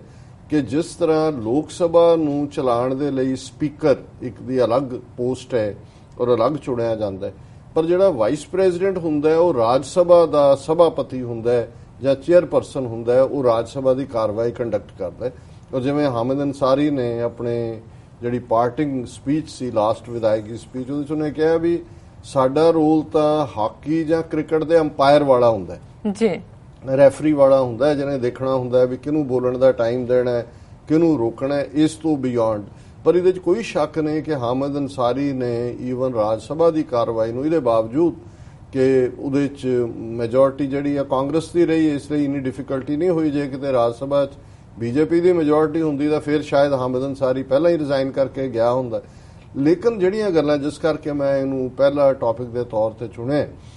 ਜਿਹੜੀ ਚੀਜ਼ ਉਹਨਾਂ ਨੇ ਆਪਣੇ ਆਖਰੀ ਲੈਕਚਰ ਦੇ ਵਿੱਚ ਕਹੀ, ਕਾਸ਼ ਕਦੇ ਗਿਆਨੀ ਜ਼ੈਲ ਸਿੰਘ ਵਰਗਾ ਜਿਹੜਾ ਪ੍ਰੈਜ਼ੀਡੈਂਟ ਰਿਹਾ ਜਾਂ ਜਿਹੜੇ ਮਿਨਿਸਟਰ ਉੱਥੇ ਦਿੱਲੀ ਦੇ ਵਿੱਚ ਇਹਨਾਂ ਦੀਆਂ ਜੁੱਤੀਆਂ ਚੱਟਦੇ ਰਹੇ ਨੇ, ਸਵਰਨ ਸਿੰਘ ਤੋਂ ਲੈ ਕੇ ਇਕਬਾਲ ਸਿੰਘ, ਗੁਰਦਿਆਲ ਸਿੰਘ ਢਿੱਲੋਂ ਜਾਂ ਇਹ ਸਾਰੇ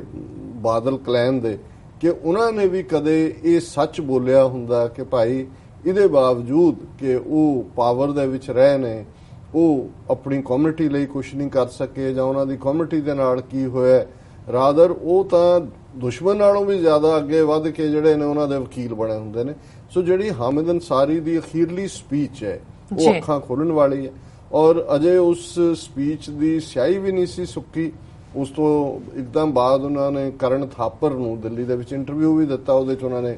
ਹੋਰ ਵੀ ਖੁੱਲ੍ਹ ਕੇ ਆਪਣੀ ਵੇਦਨਾ ਕਹੀ। ਜਿਹੜੀ ਉਹਨਾਂ ਦੀ ਕਹਾਣੀ ਹੈ ਉਹ ਆਲਮੋਸਟ 180 ਮਿਲੀਅਨ ਮੁਸਲਮਾਨਾਂ ਦੀ ਵੇਦਨਾ ਉਹਨਾਂ ਨੇ ਕਹੀ ਹੈ, ਅਜੇ ਤਾਂ ਉਹਨਾਂ ਨੇ ਬੋਲਣਾ ਸ਼ੁਰੂ ਕੀਤਾ। ਹਾਲਾਂਕਿ ਇੱਕ ਸ਼ੇਅਰ ਜਿਹੜਾ ਉਹਨਾਂ ਨੇ ਆਪਣੀ ਵਿਦਾਇਗੀ ਵੇਲੇ ਕਿਹਾ, ਮੈਨੂੰ ਚੰਗਾ ਲੱਗਾ, ਕਿਉਂਕਿ ਜਦੋਂ ਵੀ ਤੁਸੀਂ ਕਿਸੇ ਭਰੇ ਮੇਲੇ ਨੂੰ ਛੱਡਦੇ ਹੋ ਫਿਰ ਤੁਸੀਂ ਇਹ ਕਹਾਣੀ ਕਹਿੰਦੇ ਹੋ। ਉਹਨਾਂ ਨੇ ਕਿਹਾ ਕਿ ਆਓ ਕਿ ਆਜ ਖਤਮ ਕरें दास्तान इश्क, आओ कि आज खत्म करें दास्तान इश्क, अब खत्म आशिकी के फसाने सुनाए हम। कि आशिकी खत्म हो गई है तो अफसाना कहानी नूं कहंदे ने, स्टोरी नूं, कि हुण असीं उस दी कहानी सुना सकते हैं। आओ कि आज खत्म करें दास्तान इश्क, अब खत्म आशिकी के फसाने सुनाए हम। और जिहड़ी गल हामिद अंसारी ने कही और ये आज सारे मीडिया ਦੀਆਂ ਸੁਰਖੀਆਂ ਬਣੇ ਜੀ, unease among Muslims, ambience of acceptance under threat, ਕਿ ਭਾਰਤ ਦੇ ਮੁਸਲਮਾਨ ਬਹੁਤ ਅਨਕੰਫਰਟੇਬਲ ਨੇ, ਬਹੁਤ ਹਿੱਲੇ ਹੋਏ ਨੇ ਔਰ ਇਸ ਵੇਲੇ ਇੱਕ ਅਸੁਰੱਖਿਆ ਦਾ ਗੈਰ ਹਿਫਾਜ਼ਤੀ ਮਾਹੌਲ ਦੇ ਵਿੱਚ ਉਹ ਜੀ ਰਹੇ ਨੇ। outgoing Vice President Hamid Ansari today said, "There is a feeling of unease and a sense of insecurity among the Muslims in the country, asserting the ambience of acceptance is now under threat." कि भी माहौल ही इस किस्म ਦਾ है कि भी ਇਹ ਚਾਰ ਚਫੇਰੇ ਇੱਕ ਅਸੁਰੱਖਿਆ ਦੀ ਭਾਵਨਾ ਦੇ ਨਾਲ ਘਿਰੇ ਹੋਏ ਨੇ ਜੀ Ansari, whose second 5-year term as the Vice President ends tomorrow, made these remarks in the backdrop of incidents of intolerance and cow vigilantism and comments made by some saffron leaders regarding the minority committee कि जो ये भगवे लोग कह रहे हैं जो गौ रक्षक कर रहे हैं इस सारे बैकड्रॉप उन्होंने किया stating he had flagged the issue of intolerance with Prime Minister Narendra Modi and cabinet colleagues. Ansari, now 80 साल उम्र है, described as a disturbing thought that the Indianness of citizens was being questioned. ਹੁਣ ਉਹਨਾਂ ਨੇ ਇਹਦੀ speech ਤੋਂ ਬਾਅਦ ਕਰਨ ਥਾਪਰ ਦਾ ਇੰਟਰਵਿਊ ਵੀ ਉਹਦੇ ਨਾਲ ਹੀ ਜੋੜ ਦਿੱਤਾ ਹੈ ਜੀ ਉਹਨਾਂ ਨੇ ਕਿਹਾ ਕਿ ਵੀ ਸ਼ਹਿਰੀਆਂ ਨੂੰ ਮਤਲਬ ਹੈ ਮੁਸਲਮਾਨਾਂ ਨੂੰ ਘੱਟ ਗਿਣਤੀਆਂ ਨੂੰ ਆਪਣੀ ਦੇਸ਼ ਭਗਤੀ ਪ੍ਰੂਵ ਕਰਨ ਦੇ ਲਈ ਮਜਬੂਰ ਕੀਤਾ ਜਾ ਜਦੋਂ ਰੋਕ ਕੇ ਕਹਿੰਦੇ ਨੇ ਕਹੋ ਜੀ ਜੈ ਸ਼੍ਰੀ ਰਾਮ ਉਹ ਤਾਂ ਹੈ ਵੀ ਪ੍ਰੂਵ ਕਰੋ ਵੀ ਤੁਸੀਂ ਹਿੰਦੂ ਹੋ ਜੇ ਤੁਸੀਂ ਕਹਿੰਦੇ ਜੀ ਪੜੋ ਵੰਦੇ ਮਾਤਰਮ ਉਹਦਾ ਇਹ ਮਤਲਬ ਹੈ ਵੀ ਮੰਨੋ ਕਿ ਇੰਡੀਆ ਹਿੰਦੂ ਕੰਟਰੀ ਹੈ ਤਾਂ ਉਹਨਾਂ ਨੇ ਕਿਹਾ ਵੀ ਇਹ ਜਿਹੜਾ ਔਰ ਜਦੋਂ ਉਹਨਾਂ ਨੇ ਕਰਨ ਥਾਪਰ ਨਾਲ ਗੱਲ ਕੀਤੀ ਕਿ ਵੀ ਉਹਨਾਂ ਨੇ ਕੀ ਇਹ ਗੱਲਾਂ ਮੋਦੀ ਦੇ ਨਾਲ ਵੀ ਕੀਤੀਆਂ ਪ੍ਰਾਈਮ ਮਿਨਿਸਟਰ ਨਾਲ ਕਰਨ ਥਾਪਰ ਨੇ ਪੁੱਛਿਆ ਤਾਂ ਉਹਨਾਂ ਨੇ ਕਿਹਾ yes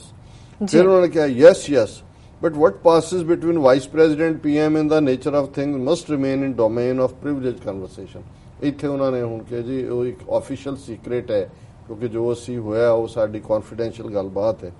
well there is always an explanation and there is always a reason now it is a matter of judgment whether you accept the explanation you accept the reasoning and it's rational ਇਹਦਾ ਮਤਲਬ ਇਹ ਆ ਵੀ ਮੋਦੀ ਨੇ ਅੱਗੋਂ ਆਪਣੀਆਂ ਜਬਲੀਆਂ ਮਾਰੀਆਂ ਹੋਣਗੀਆਂ ਉਹਨੂੰ ਕਿਹਾ ਜੀ ਠੀਕ ਹੈ ਜਾਣਕਾਰੀ ਵੀ ਹੈ ਰੀਜ਼ਨਿੰਗ ਵੀ ਹੈ ਹੁਣ ਤੁਸੀਂ ਦੇਖਣਾ ਵੀ ਤੁਸੀਂ ਉਸ ਐਕਸਪਲੇਨੇਸ਼ਨ ਨੂੰ ਮੰਨਣਾ ਕਿ ਨਹੀਂ ਮੰਨਣਾ ਜੀ ਔਰ ਫਿਰ ਉਹਨਾਂ ਨੇ ਜਿਹੜਾ ਉਸ ਇੰਟਰਵਿਊ 'ਚ ਕਿਹਾ Ansari referred to incidents of lynching and car wapsi and killings of rationalists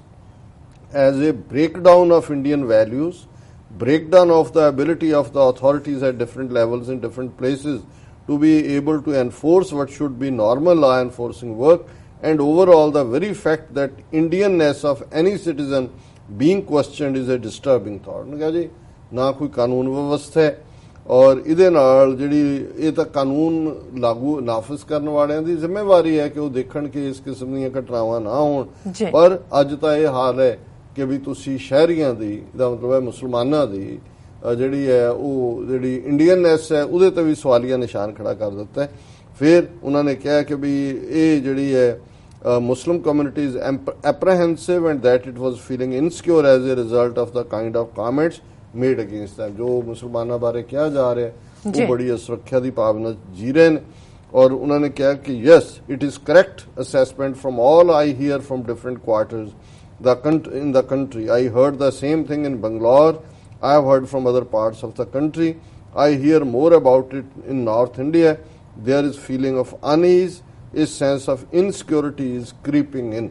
कि भाई ये असुरक्षा और मैं ਸਾਰੇ ਭਾਰਤ 'ਚ ਹੋ ਰਿਹਾ ਨਾਰਥ ਇੰਡੀਆ 'ਚ ਜ਼ਿਆਦਾ ਹੋ ਰਿਹਾ ਪਰ ਬੰਗਲੌਰ ਤੋਂ ਲੈ ਕੇ ਨਾਰਥ ਇੰਡੀਆ ਤੱਕ ਜਿਹੜਾ ਇਹ ਸਾਰਾ ਕੁਝ ਚੱਲ ਰਿਹਾ ਫਿਰ ਉਹਨਾਂ ਨੇ ਮਾਈਨੋਰਟੀਜ਼ ਬਾਰੇ ਹੋਰ ਵੀ ਕਲੀਅਰ ਕਰਦੇ ਆ ਕਿ ਵੀ ਜਿਹੜਾ but to me every time such a comment appeared ਔਰ came to my knowledge I mean my first reaction was that ਕਿ ਜਦੋਂ ਵੀ ਕੋਈ ਇਹ ਕਹਿੰਦਾ ਹੈ ਮਾਈਨੋਰਟੀਜ਼ ਬਾਰੇ ਕਿ ਵੀ ਉਹ ਪੈਟਰੀਓਟਿਕ ਨਹੀਂ ਨੇ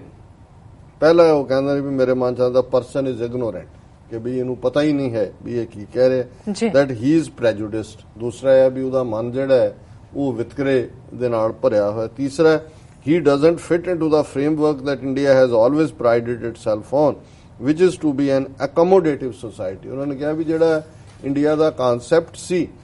ਇਹ ਹੀ ਜਿਹੜਾ ਉਹਨਾਂ ਨੇ ਖਤਮ ਕਰ ਦਿੱਤਾ ਹੈ ਕਿਉਂਕਿ ਇੰਡੀਅਨਨੈਸ ਦਾ ਮਤਲਬ ਹੀ ਸੀ ਕਿ ਔਰ ਇਸੇ ਹੀ ਉਹਦੇ 'ਚ ਉਹਨਾਂ ਨੇ ਇੰਟਰਵਿਊ 'ਚ ਕਿਹਾ ਕਿ ਵੀ ਟੋਲਰੈਂਸ ਵਰਚੂ ਹੈ ਚੰਗੀ ਗੱਲ ਹੈ ਸਹਿਨਸ਼ੀਲਤਾ ਪਰ ਗੱਲ ਟੋਲਰੈਂਸ ਤੇ ਨਹੀਂ ਰੁਕਣੀ ਚਾਹੀਦੀ ਗੱਲ ਹੈ ਐਕਸੈਪਟੈਂਸ ਹੁਣ ਤਾਂ ਐਕਸੈਪਟੈਂਸ ਤਾਂ ਕਦੇ ਵੀ ਨਹੀਂ ਹੋਈ ਹਿੰਦੂ ਪਾਣੀ ਮੁਸਲਮਾਨ ਪਾਣੀ ਔਰ ਜੇ ਐਕਸੈਪਟੈਂਸ ਹੁੰਦੀ ਤਾਂ ਫਿਰ ਪਾਕਿਸਤਾਨ ਦਾ ਕਨਸੈਪਟ ਨਹੀਂ ਸੀ ਆਣਾ ਔਰ ਮੈਂ ਸਮਝਦਾ ਵੀ ਇਸ ਹਾਮਿਦ ਅੰਸਾਰੀ ਦੀ ਹਾਈਐਸਟ ਕਿਸੇ ਅਹੁਦੇਦਾਰ ਨੇ ਮੁਸਲਿਮ ਕਮਿਊਨਿਟੀ ਦੇ ਜਿਹੜਾ ਕਰੰਟ ਹਾਲਾਤ ਦੇ ਵਿੱਚ ਇਹ ਗੱਲ ਕਹੀ ਹੈ ਇਸ ਦੇ ਨਾਲ ਜਿਹੜੇ ਪਾਕਿਸਤਾਨ ਦੇ ਵਿੱਚ ਡਿਬੇਟ ਕਰਨ ਵਾਲੇ ਲੋਕ ਨੇ ਕਿ ਕੀ ਪਾਕਿਸਤਾਨ ਬਣਨਾ ਚਾਹੀਦਾ ਸੀ, ਨਹੀਂ ਸੀ ਬਣਨਾ ਚਾਹੀਦਾ, ਔਰ ਜੇ ਇੱਕ ਭਾਰਤ 'ਚ ਰਹਿੰਦੇ 200 ਮਿਲੀਅਨ ਉੱਥੇ ਹੁੰਦੇ, ਇਹ 200 ਮਿਲੀਅਨ ਹੁੰਦੇ, ਦੂਜਾ ਅਸੀਂ ਜਿਹੜਾ ਤੁਸੀਂ ਕੁਝ ਵੀ ਬਣ ਜਾਂਦੇ, ਤੁਸੀਂ ਚੌਥਾ ਹਿੱਸਾ ਆਬਾਦੀ ਦਾ ਰਹਿਣਾ ਸੀ। ਕਿਉਂਕਿ ਜਦੋਂ 33 ਕਰੋੜ ਹਿੰਦੂਆਂ ਦੀ ਆਬਾਦੀ ਸੀ, ਮੁਸਲਮਾਨਾਂ ਦੀ ਆਬਾਦੀ 8.5 ਕਰੋੜ ਸੀ। ਉਸੇ ਪ੍ਰਪੋਰਸ਼ਨ ਨਾਲ ਹੀ ਉਹ 3 ਗੁਣਾ ਹੋਏ ਨੇ, ਦੂਜੇ ਵੀ ਉਨੇ ਕੀ ਵਧੇ ਨੇ। ਸੋ ਹਰ ਹਾਲਤ 'ਚ ਜਦੋਂ ਕਿ ਬਹੁ ਗਿਣਤੀ ਦੀ ਬਰੂਟੈਲਿਟੀ ਜਿਹੜੀ ਹੈ ਵੋਟ ਦੇ ਨਾਲ, ਔਰ ਇਹ ਗੱਲ ਮਾਸਟਰ ਤਾਰਾ ਸਿੰਘ ਨੇ ਜਿਹਨੇ ਪੰਥ ਨੂੰ ਇਸ ਗੁਲਾਮੀ ਦੇ ਵਿੱਚ ਧੱਕਿਆ 47 ਦੇ ਵਿੱਚ, ਉਹਨੇ ਆਪਣੀ ਸਵੈ ਜੀਵਨੀ ਦੇ ਵਿੱਚ ਇਹ ਗੱਲ ਮੰਨੀ। ਉਹਨੇ ਕਿਹਾ ਕਿ ਜੀ ਇਹ ਜਿਹੜਾ ਬਹੁ ਗਿਣਤੀ ਦਾ ਰਾਜ ਹੁੰਦਾ ਇਹ ਡਿਕਟੇਟਰਸ਼ਿਪ ਤੋਂ ਵੀ ਮਾੜਾ ਹੁੰਦਾ। ਡਿਕਟੇਟਰਸ਼ਿਪ ਤਾਂ ਤੁਹਾਨੂੰ ਆਸ ਹੁੰਦੀ ਹੈ ਵੀ ਡਿਕਟੇਟਰ ਮਰ ਜਾਏਗਾ, ਤੁਸੀਂ ਲਿਬਰੇਟ ਹੋਵੋਗੇ, ਲੇਕਿਨ ਬਹੁ ਗਿਣਤੀ 'ਚ ਤਾਂ ਤੁਸੀਂ ਉਸੇ ਜ਼ੁਲਮ ਦੇ ਥੱਲੇ ਪਿਸਦੇ ਰਹਿਣਾ ਹੈ। ਔਰ ਹਾਮਿਦ ਜਿਹੜਾ ਅੰਸਾਰੀ ਦੀ ਇਹ ਜਿਹੜੀ ਸਟੇਟਮੈਂਟ ਹੈ ਔਰ ਇੰਟਰਵਿਊ ਹੈ, ਇਹਦੇ ਨਾਲ ਘੱਟੋ ਘੱਟ ਪਾਕਿਸਤਾਨ ਵਿਚਲੇ ਉਹ ਲੋਕ ਜਿਹੜੇ ਪਾਕਿਸਤਾਨ ਦੇ ਕਨਸੈਪਟ ਨੂੰ ਭੰਡਣ ਦੇ ਲਈ ਹੁੰਦੇ ਨੇ, ਔਰ ਉਹ ਕਿ ਚਲੋ ਘੱਟੋ ਘੱਟ 200 ਮਿਲੀਅਨ ਮੁਸਲਮਾਨ ਤਾਂ ਇਹਨਾਂ ਦੇ ਜੂੜੇ ਚੋਂ ਨਿਕਲ ਕੇ ਸੇਫ ਹੈ ਪਾਕਿਸਤਾਨ ਦੇ ਵਿੱਚ। ਭਾਵੇਂ ਇੰਡੀਅਨ ਹਕੂਮਤ ਨੇ ਪਾਕਿਸਤਾਨ ਨੂੰ ਤੋੜਿਆ, ਬੰਗਲਾਦੇਸ਼ ਕ੍ਰੀਏਟ ਕੀਤਾ, ਉਨਾ ਕੁ ਨੰਬਰ ਉੱਥੇ ਸੇਫ ਹੈ, ਉਹਨਾਂ ਨੇ ਵੀ ਆਪਣਾ ਇਸਲਾਮਿਕ ਰਿਪਬਲਿਕ ਬਣਾਇਆ। ਲੇਕਿਨ ਇੱਥੇ 18 ਕਰੋੜ ਮੁਸਲਮਾਨ ਜਿਹੜੇ ਕਿ ਇਹ ਸਾਰੇ ਨੂੰ, ਇਸ ਗੱਲ ਦਾ ਧਿਆਨ ਰਹੇ ਕਿ ਵੀ ਬੇਸ਼ੱਕ ਹੁਣ ਅੱਜ, ਔਰ ਮੈਂ ਉਹ 'ਚ 2-3 ਨੁਕਤੇ ਜਿਹੜੇ ਮੇਰੇ ਮਾਈਂਡ ਸਾਹਮਣੇ ਆ ਰਹੇ ਸੀ ਕਿ ਹੁਣ ਜਦੋਂ ਪਾਕਿਸਤਾਨ ਦਾ ਕਨਸੈਪਟ ਆਇਆ, ਲਾਹੌਰ ਰੈਜ਼ੋਲੂਸ਼ਨ 1940 'ਚ ਹੋਇਆ, ਉਸ ਤੋਂ ਬਾਅਦ ਸਭ ਤੋਂ ਪਹਿਲਾਂ ਜਿਹੜਾ ਪਾਕਿਸਤਾਨ ਦੀ ਐਡਵੋਕੇਸੀ ਬੰਗਾਲ ਦੇ ਮੁਸਲਮਾਨਾਂ ਨੇ ਕੀਤੀ, ਔਰ ਬੰਗਾਲ ਦੇ ਵਿੱਚ ਉਹਨਾਂ ਦੀ ਮੈਜੋਰਿਟੀ ਸਰਕਾਰ ਵੀ ਬਣੀ ਮੁਸਲਿਮ ਲੀਗ। ਦੂਸਰੀ ਵੱਡੀ ਸਪੋਰਟ ਯੂਪੀ ਔਰ ਬਿਹਾਰ ਦੇ ਜਿਹੜਾ ਉਹਨਾਂ ਦਾ ਸਮਝਦਾਰ ਮੁਸਲਮਾਨ ਸੀ ਉਹਨਾਂ ਨੇ ਕੀਤੀ। ਹਾਲਾਂਕਿ ਉਹਨਾਂ ਨੂੰ ਉਦੋਂ ਵੀ ਪਤਾ ਸੀ ਕਿ ਵੀ ਯੂਪੀ ਬਿਹਾਰ ਕਿਸੇ ਪਾਕਿਸਤਾਨ ਦਾ ਹਿੱਸਾ ਨਹੀਂ ਬਣਨਾ, ਲੇਕਿਨ ਉਹ ਇਹ ਮਹਿਸੂਸ ਕਰਦੇ ਸੀ ਕਿ ਭਾਈ ਜਿਹੜੀ, ਕਿਉਂਕਿ ਉਹ ਦੇਖ ਰਹੇ ਸੀ ਕਿ ਹਿੰਦੂਤਵਾ ਦੇ ਰੰਗ ਥੱਲੇ ਬੇਸ਼ੱਕ ਕਾਂਗਰਸ ਦਾ ਸੈਕੂਲਰ ਲਬਾਦਾ ਸੀ, ਹਾਲਾਤ ਕੀ ਨੇ, ਪਰ ਉਹ ਇਹ ਮਹਿਸੂਸ ਕਰਦੇ ਸੀ ਕਿ ਅਸੀਂ ਭਾਵੇਂ ਸਫ਼ਰ ਵੀ ਕਰੀਏ, ਸਾਡੇ ਲੋਕ ਜਿਹੜੇ ਨੇ ਜੇ ਉਹਨਾਂ ਦਾ ਇੱਕ ਮੁਲਕ ਬਣ ਜਾਂਦਾ ਹੈ ਤੇ ਦੂਜਾ। ਸੋ ਮੈਂ ਸਮਝਦਾ ਵੀ ਜਿਹੜੇ ਸਾਡੀ ਖਾਲਿਸਤਾਨ ਦੀ ਮੰਗ ਨੂੰ ਇਹ ਕਹਿ ਕੇ ਕਿ ਜੀ ਬਾਹਰਲੇ ਸਿੱਖਾਂ ਦਾ ਜਿਹੜਾ ਉਹ ਤੁਸੀਂ ਨਹੀਂ ਸੋਚਦੇ, ਅਸੀਂ ਕਦੇ ਵੀ ਜਦੋਂ ਅਸੀਂ ਕੌਮ ਦੀ ਗੱਲ ਕਰਦੇ ਹਾਂ ਸਾਡੇ ਸਾਹਮਣੇ 30 ਮਿਲੀਅਨ ਸਿੱਖ ਨੇਸ਼ਨ ਹੈ, ਪਰ ਇਸ ਗੱਲ ਦਾ ਧਿਆਨ ਰਹੇ ਕਿ ਵੀ ਜੇ ਖਾਲਿਸਤਾਨ ਹੁੰਦਾ ਤੇ ਫਿਰ ਉਹ ਵੀ ਜ਼ਿਆਦਾ ਸੁਰੱਖਿਅਤ ਹੋਣੇ ਸੀ ਬਾਹਰਲੇ ਜਿਹੜੇ ਅੱਜ ਅਸੁਰੱਖਿਅਤ ਨੇ, ਕਿਉਂਕਿ ਉਹ ਫਿਰ ਇੱਕ ਬੁਲਵਾਕ, ਇੱਕ ਬਫਰ ਹੋਣਾ ਸੀ। ਅੱਜ ਕਿਉਂਕਿ ਇੱਕ ਪਾਸੇ ਐਬਸੋਲੂਟ ਪਾਵਰ ਹਿੰਦੂ ਤਵੀਆਂ ਦੇ ਹੱਥ 'ਚ ਆ ਗਈ, ਫਿਰ ਉਸ ਹਾਲਤ ਦੇ ਵਿੱਚ ਇਹਨਾਂ ਦੀਆਂ ਬਾਉਂਡਰੀ ਜਮਨਾ ਪਾਰ ਹੋਣੀ ਸੀ। ਔਰ ਅੱਜ ਵੀ ਜੇ ਅਸੀਂ ਭਵਿੱਖ ਦੇ ਵਿੱਚ ਖਾਲਿਸਤਾਨ ਨਾ ਬਣਾ ਸਕੇ, ਲਿਬਰੇਟ ਨਾ ਕਰਵਾ ਸਕੇ, ਫਿਰ ਜੋ 180 ਮਿਲੀਅਨ ਮੁਸਲਮਾਨ ਉੱਥੇ ਇਸ ਕਦਰ ਇਨਸਿਕਿਉਰ ਔਰ ਡਰ ਦੇ ਵਿੱਚ ਜੀ ਰਹੇ ਨੇ, ਅਸੀਂ ਤਾਂ ਉੱਥੇ 25 ਮਿਲੀਅਨ ਦੇ ਕਰੀਬ ਹੈ ਭਾਰਤ ਦੇ ਨਕਸ਼ੇ 'ਚ, 5 ਮਿਲੀਅਨ ਭਾਰਤ ਦੇ ਨਕਸ਼ੇ ਦੀ ਕੈਦ ਤੋਂ ਬਾਹਰ ਹੈ, ਸਾਡਾ ਕੀ ਹਸ਼ਰ ਹੋਏਗਾ। ਪਰ ਜੇ ਅਸੀਂ ਖਾਲਿਸਤਾਨ ਲਿਬਰੇਟ ਕਰਵਾ ਕੇ ਦਰਿਆਏ ਜਮਨਾ ਤੋਂ ਵਾਘਾ ਤੱਕ ਆਪਣਾ ਅੱਡ ਨੇਸ਼ਨ ਸਾਡਾ ਹੋਇਆ, ਉਹ ਤਾਂ ਸਿੱਖ ਸੇਫ ਹੋਣਗੇ ਹੀ ਉਸ ਨੇਸ਼ਨ ਦੇ, ਉਹਨਾਂ ਦੀ ਤਾਕਤ ਦੇ ਨਾਲ ਜਿਹੜਾ ਅਸੀਂ ਉਸ ਸਟਰੈਂਥ ਦੇ ਉੱਤੇ ਅਸੀਂ ਬਾਕੀ ਸਿੱਖਾਂ ਦੇ ਵੀ ਆਵਾਜ਼ ਬਣ ਸਕਦੇ ਹਾਂ। ਔਰ ਇਹ ਹਾਮਿਦ ਅੰਸਾਰੀ ਦੇ ਕਹਿਣ ਤੋਂ ਮੈਂ ਜਿਵੇਂ ਕਿਹਾ ਵੀ ਅਜੇ ਸਿਆਹੀ ਵੀ ਨਹੀਂ ਸੀ ਸੁੱਕੀ ਉਹਨਾਂ ਦੀ ਲਿਖਤ ਦੀ ਔਰ ਦੂਜੀ ਦੀ, ਕਿ ਵਾਈਸ ਪ੍ਰੈਜ਼ੀਡੈਂਟ ਜਿਹੜਾ ਨਵਾਂ ਜਿਹਨੇ ਅੱਜ ਸਹੁੰ ਚੁੱਕ ਲਈ ਹੋਣੀ ਹੈ, ਵੈਂਕਟ ਨਾਇਡੂ, ਜਿਹੜਾ ਕਿ ਯੂਨੀਅਨ ਮਿਨਿਸਟਰ ਸੀ, ਸਾਊਥ ਇੰਡੀਆ ਤੋਂ ਜਨਮ ਤੋਂ ਹੀ RSS ਦੇ ਨਾਲ ਜੁੜਿਆ ਰਿਹਾ, ਉਹਨੇ ਨਾਲ ਦੀ ਨਾਲ ਹੀ ਉਹਨੂੰ ਕਾਊਂਟਰ ਕਰ ਦਿੱਤਾ। Minorities not insecure, Naidu debunks view as propaganda. ਉਹਨੇ ਕਿਹਾ ਜੀ ਭਾਰਤ ਦੇ ਨਕਸ਼ੇ 'ਚ ਤਾਂ ਭਾਰਤ ਤਾਂ ਮਾਈਨੋਰਿਟੀਜ਼ ਇੰਨੀਆਂ ਸੁਰੱਖਿਅਤ ਨੇ ਜਿੰਨੀਆਂ ਦੁਨੀਆ 'ਚ ਕਿਤੇ ਵੀ ਨਹੀਂ। ਔਰ ਉਹ ਕਹਿੰਦਾ ਐਮ ਵੈਂਕਟ ਨਾਇਡੂ ਦਾ vice president elect today rejected as political propaganda the view that there is a sense of insecurity among minorities in the country. Apparently a rejoinder to outgoing Vice President Hamid Ansari. A day before he takes oath as next Vice President, he said his advice to politicians was not to drag communities into politics. ये देखो ਕਾਜ਼ੀਆਂ ਬਾਹਮਣਾ ਕੀ ਗੱਲ ਥੱਕੀ ਅਗਦ ਪੜਿਆ ਸ਼ੈਤਾਨ ਵੇ ਲਾ ਲਓ। ਕਹਿੰਦਾ ਜੀ ਮੈਂ ਸਲਾਹ ਦਿਆਂਗਾ ਸਿਆਸੀ ਲੋਕਾਂ ਨੂੰ ਕਿ ਵੀ ਇਹ ਵਿੱਚ ਸਿਆਸਤ ਨਾ ਲਿਆਓ। ਔਰ ਜਿਹੜੀ ਹੈ though Naidu didn't name anyone, his comments are seen a response to Ansari's remarks in a TV interview that there is unease and sense of insecurity among the Muslims and the ambience of acceptance is under threat. Jo Hamid Ansari ne kiha. Naidu ਕਹਿੰਦੇ some people are saying minorities are insecure. ਕੁਝ ਲੋਕ ਕਹਿ ਰਹੇ ਨੇ ਕਿ ਘੱਟ ਗਿਣਤੀਆਂ ਅਕਲੀਤਾਂ ਜਿਹੜੀਆਂ ਨੇ ਉਹ ਮਹਿਫੂਜ਼ ਨਹੀਂ ਨੇ. It is a political propaganda. ਇਹ ਸਿਆਸੀ ਪ੍ਰਚਾਰ ਹੈ. Minorities are more safe and secure in India than anywhere else in the world. They get their due. ਜਿੰਨੀਆਂ ਭਾਰਤ ਦੇ ਵਿੱਚ minorities safe ਨੇ ਇੰਨੀਆਂ ਤਾਂ ਦੁਨੀਆ 'ਚ ਕਿਤੇ ਵੀ ਨਹੀਂ ਹੈ. ਉਹਨਾਂ ਨੂੰ ਉਹਨਾਂ ਦਾ ਬਣਦਾ ਹਿੱਸਾ ਮਿਲ ਰਿਹਾ ਹੈ. ਔਰ ਉਹਨਾਂ ਨੇ ਕਿਹਾ ਕਿ ਵੀ ਇਹ ਕਹਿਣਾ ਵੀ ਗਲਤ ਹੈ ਕਿ there is growing intolerance, saying Indian society was the most tolerant in the world because of its people and its civilization. ਕਿ ਸਾਡੀ ਜਿਹੜੀ ਸੋਸਾਇਟੀ ਹੈ ਦੁਨੀਆ 'ਚ ਸਭ ਤੋਂ ਜ਼ਿਆਦਾ ਜਿਹੜੀ ਹੈ ਸਹਿਨਸ਼ੀਲ ਹੈ ਔਰ there is tolerance. That is why democracy is so successful. ਦੇਖੋ ਕਿੰਨੀ ਸਹਿਨਸ਼ੀਲਤਾ ਹੈ ਤੇ ਕਿੰਨਾ. ਹੁਣ ਤੁਸੀਂ ਇਸ ਕਲਾਸ ਦਾ ਕੀ ਇਲਾਜ ਕਰੋਗੇ, ਇਹਨਾਂ ਦੇ ਨਾਲ ਤੁਸੀਂ ਕਿਹੜੀ ਲੈਂਗੁਏਜ ਗੱਲ ਕਰੋ, ਇਹਨਾਂ ਨੂੰ ਤੁਸੀਂ ਕਿਵੇਂ ਸਮਝਾ ਸਕੋਗੇ? ਕਿਉਂਕਿ ਜਦੋਂ ਤੁਸੀਂ ਇੱਕ ਜ਼ਹਿਰ ਨੂੰ ਇਹ ਕਹਿ ਕੇ ਕਿ ਵੀ ਇਹ ਅੰਮ੍ਰਿਤ ਹੈ, ਇਹ ਪੀ ਲੈ, ਜਿਹਦੇ ਨਾਲ ਤੂੰ ਅਮਰ ਹੋ ਜਾਏਗਾ, ਹੁਣ ਇਹ ਸਾਹਮਣੇ ਜਿਹੜਾ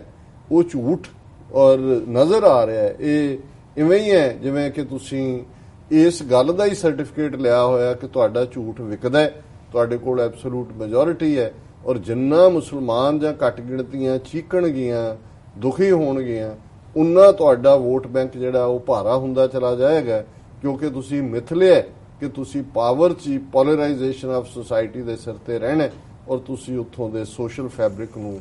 ਤਾਰ-ਤਾਰ ਕਰਨਾ. ਆਲਰੇਡੀ ਕਰ ਦਿੱਤਾ. ਜਿਹੜਾ ਰਹਿੰਦਾ ਖੁੰਦਾ ਉਹ ਅਗਲੇ 2 ਸਾਲ 'ਚ ਕਰਕੇ 2019 ਤੱਕ ਪਹੁੰਚਦੇ ਆ, ਫਿਰ ਇਹ ਦੁਬਾਰਾ ਪਾਵਰ ਦੇ ਵਿੱਚ ਆਣਗੇ ਔਰ ਇਹਨੂੰ ਨਾਜ਼ੀ ਜਰਮਨੀ ਬਣਾਉਣ ਦੇ ਵੱਲ ਜਿਹੜਾ ਹੋਰ ਵੀ ਪੇਸ਼ ਕਰਨੀ. ਜੀ ਡਾਕਟਰ ਸਾਹਿਬ, ਪਹਿਲੇ ਇਸ਼ੂ ਲਈ ਤੁਹਾਡੇ ਵਿਚਾਰ ਦੇਣ ਲਈ ਤੁਹਾਡਾ ਬਹੁਤ ਬਹੁਤ ਸ਼ੁਕਰੀਆ. ਰਹਿੰਦੇ ਇਸ਼ੂ ਆਪਾਂ ਬ੍ਰੇਕ ਤੋਂ ਬਾਅਦ ਡਿਸਕਸ ਕਰਾਂਗੇ, ਪਰ ਉਸ ਤੋਂ ਪਹਿਲਾਂ ਅਸੀਂ ਆਪਣੇ ਦਰਸ਼ਕਾਂ ਤੇ ਸਰੋਤਿਆਂ ਨੂੰ ਅਪੀਲ ਕਰਦੀ, ਬੇਨਤੀ ਕਰਦੀ,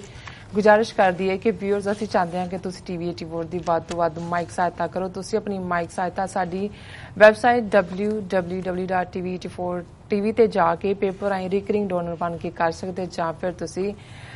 ਸਾਨੂੰ ਚੈੱਕ ਬਣਾ ਕੇ TV84 ਦੇ ਨਾਂ ਤੇ ਮੇਲ ਕਰ ਸਕਦੇ ਹੋ. 36-01 37th Avenue, Long Island City, New York 11101 USA, ਜਾਂ ਫਿਰ ਫੋਨ ਰਾਹੀਂ ਤੁਸੀਂ ਸਾਨੂੰ ਸੰਪਰਕ ਕਰ ਸਕਦੇ ਹੋ 5164060694. Thank you so much viewers. ਤੁਸੀਂ ਨਾਲ ਇਸ ਤਰ੍ਹਾਂ ਬਣੇ ਰਹਿਣਾ. ਮਿਲਦੇ ਹਾਂ ਛੋਟੇ ਜਿਹੇ ਵਕਫੇ ਤੋਂ ਬਾਅਦ.